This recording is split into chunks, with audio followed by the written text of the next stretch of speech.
Welcome back, and this is part 3 of our series on how to get your business online. If you haven't watched the first 2 videos in this series, pause this video, make sure you go back and watch those 2 first videos. In this video, I'm going to go over how to set up WordPress, install a theme, and our recommended plugins.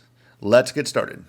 The first step you need to do is actually download the WordPress software, and you do that by going to wordpress.org, click this button right here where it says Get WordPress. Scroll down here and download the WordPress files. Once you download WordPress, the next thing you need to do is 2 things. You need to upload all the files from this zip file to your server. Then the next thing you need to do is go into your server control panel and add a database username and password. Since every hosting company is a little bit different and control panels are different, I'm not going to be able to show you how to do that because your environment's going to be completely different than mine. So if you need any help on how to do that, WordPress has this handy guide that will walk you through how to do the basic installation. So like I said, those are the 2 most complicated things, is just uploading the files and then creating the database. If you need help with that, your hosting company should have documentation and they might be able to actually help you do this for you if you have any issues. All right, so after you finish those steps, the next thing you need to do is actually install WordPress. So to do that, you just go to the domain that you have. And so in this situation, we have a website called levelupyourbiz.com. And when you go to that URL, it will automatically redirect you to this installation. So now I'm going to walk you through the exact steps on how to install it. So the first thing is select your language, hit continue. Make sure that you have those things I mentioned before. You got your database name, username, password, and that's it. Now you hit let's go. And now I'm going to add in my database name, username, password. In most situations on your host, you would just keep this at localhost and you don't have to worry about touching this table prefix. So once you do that, you hit submit, you hit run installation. So the first thing you need to do is set up your site title. So this is called Level Up Your Biz. And you can create your own username and password here. So I'm just going to do that right now. Enter in your email here. And then this is a really important step. So if you are just now building out your website and you don't want it to be visible to search engines for a while, you can click this box right here, and this is going to make it where Google's not going to crawl this website. So once you do finish building your website, I do recommend, I'm going to show you how to do this. You change the setting once your website is launched. And that's it. You now click install WordPress, and it's going to go through and actually install your username and password. That's it. You now have a website. So by default, it's going to install this default theme that comes with WordPress. At the time of making this, 5.6, so this is the 2021 theme. And now you just need to log in, and I'm going to show you how we install our themes and the recommended plugins. Okay, so now to log into your WordPress website, you just go to your domain, and then it's going to be /WP admin. That's it. So now you're going to be redirected to the login screen, and you enter in the username and password that you just assigned prior to this step. So you just go in here, add your password. I usually click remember me so you don't have any issues. The first thing I like to do is actually go into the settings under general and update anything in here that is going to be customized to your website. First thing I do is make sure the site title is correct. I usually delete this tagline, so if you don't have a tagline, I don't recommend having anything in there. Just verify that your URLs are correct, the administrator email address. I don't recommend clicking this button. Anyone can register. You're going to then get a bunch of bots. So if you're not going to run any sort of membership website, make sure you do not click this right here. You can keep these by default, and this is a really important one that most people don't change, and that's the time zone. So you're going to want to go here and click the time zone that is closest to you. So in our situation, we're near Philly, so I go to New York. This is important because anytime you do a blog post or anything like that, it ties it to whatever time zone you have here. So you want to make sure that it's current to your location. And then if you want, you can change how the format for the date and time is and when the official week starts on your website. So usually I just keep these default, hit save. Next thing is I go to writing. and just keep the defaults usually here.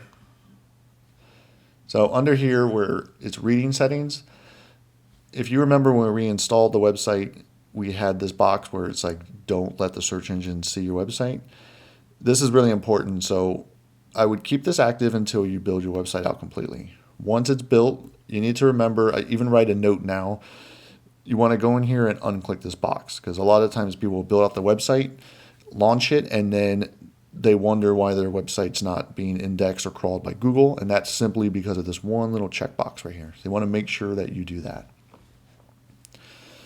Now under these settings, you can just keep this all default until you start to build out your website, but I do recommend once you have your website built out, you want to change the homepage displays to a page that you actually created. So since we haven't created anything, you're going to want to go back into here later down the line and change this to homepage.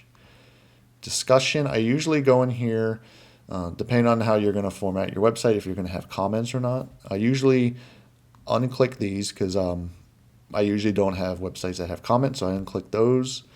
And this is all just the different comment settings. You can change those. And I always make sure I click this just in case I do have a comment active somewhere. You want to make sure that it's mailing approved, because if you don't install some sort of spam plugin, you're going to get tons of junk and bot requests to post comments. So you want to make sure that you can see it. And you can just keep all this by default if you like. You can always change your avatar. So if you don't know what that is, that's this little icon right here. Okay, under media, this is good to just keep this by default. And this is a really important one, your permalink. So in most situations, you don't want to keep the day and time or any of these. You want to actually click right here where it says post name. So that means every time that you create a page or a post, it's going to be your domain / and then the name of that URL slug.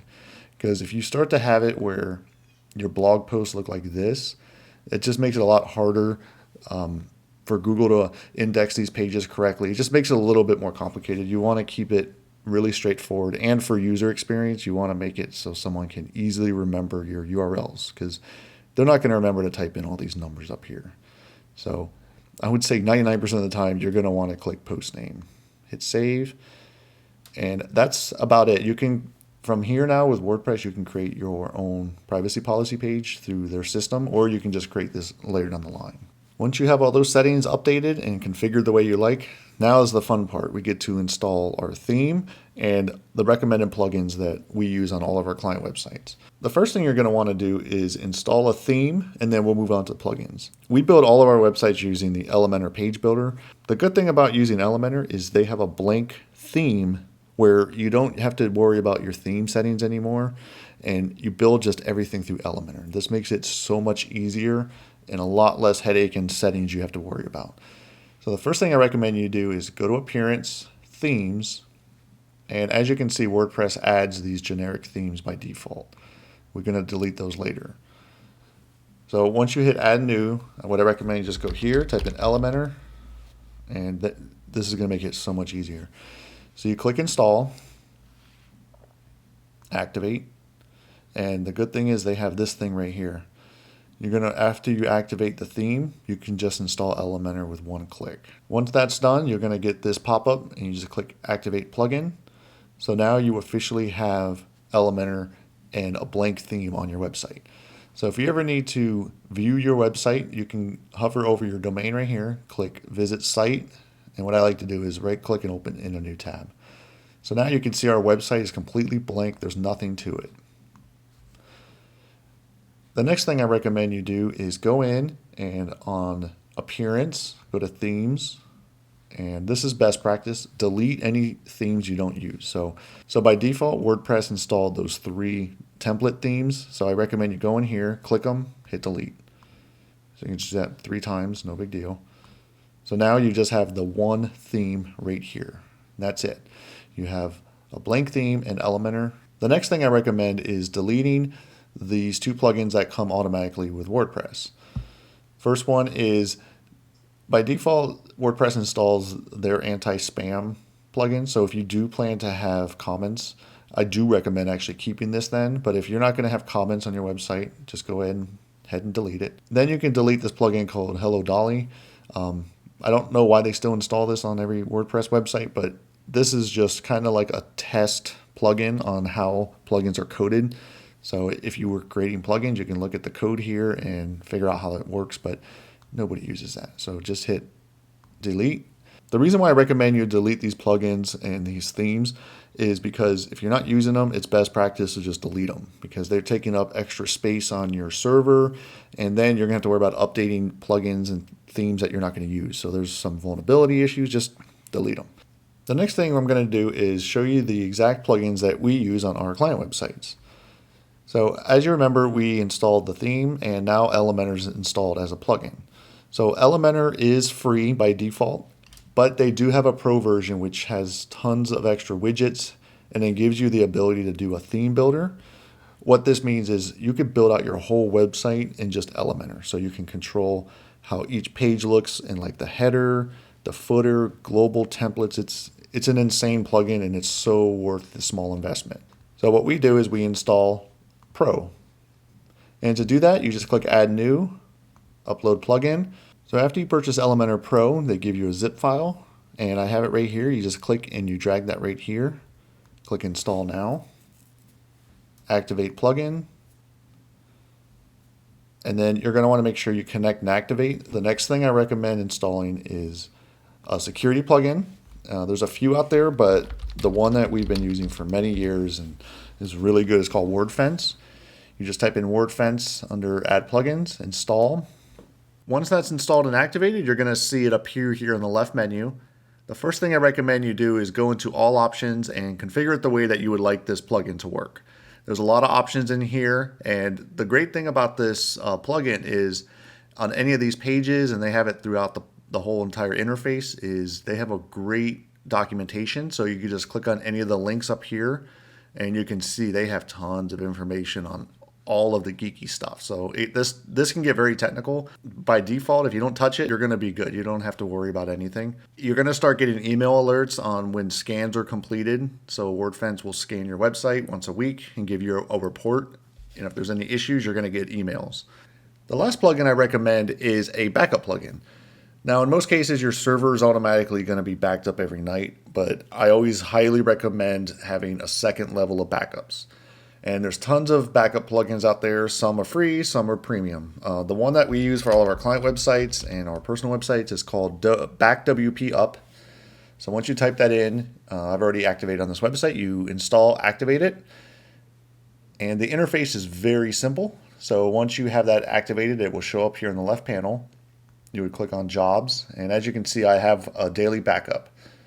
I recommend doing at least a daily backup. You can choose if you want it daily, weekly, when to schedule it. So I'll just quickly go through this so you can give it a name. You can tell it what to back up, the name of the file, zip. And the reason why we love this backup plugin is because it backs up to Dropbox. So if you have a Dropbox account, this will automatically just sync straight to your Dropbox every night, which is a great feature. And like I said, under schedule, you can easily go in here, and if you click this button right here, and then you tell it when you would like it scheduled. So like I said, I like to do it daily, and then I like to do it very late at night when there's a lot less traffic, because it will take up a little bit of your resources, so you don't want to do it in the middle of the afternoon or the morning. I usually recommend just doing it late at night. So in this case, it runs at 1:15 in the morning. Perfect.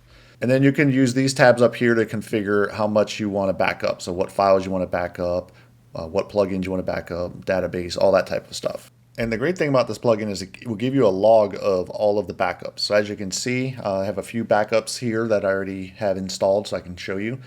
You can see that all the statuses were okay.